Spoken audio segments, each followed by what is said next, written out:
Kainin natin to. Iba't ibang flavor naman ng Yahoo. Pagkain 90s to. Tara, let's go. Let's go. First is, unahin na natin yung chocolate flavor at eto na ngayon. Pero guys, bago ko yan kainin, don't forget to follow me and comment sa my comment section kung anong nagsakay natin. So, eto na nga. Kakainin na natin tong chocolate flavor. At grabe, parang tatatlong piraso na lang ang laman ng Yahoo. Yahoo, ano na? Ano na kayo dyan? Oh, tatatlo nga, apat na piraso lang. Legit. Ba yan? Pero masarap pa rin, in fairness, biscuit. Next naman, yung mocha flavor at ito na nga yun. Pero guys, honestly, nung 90s, hindi ako nakakain ng mocha flavor nito. Puro chocolate lang.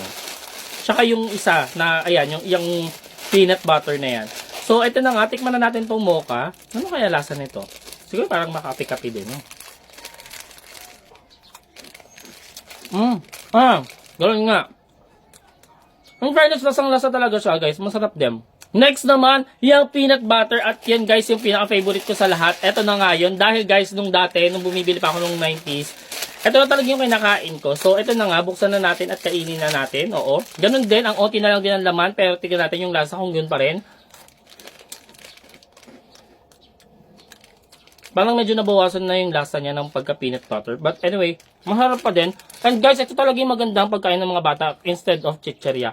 Kaya guys, like, follow, comment, and share.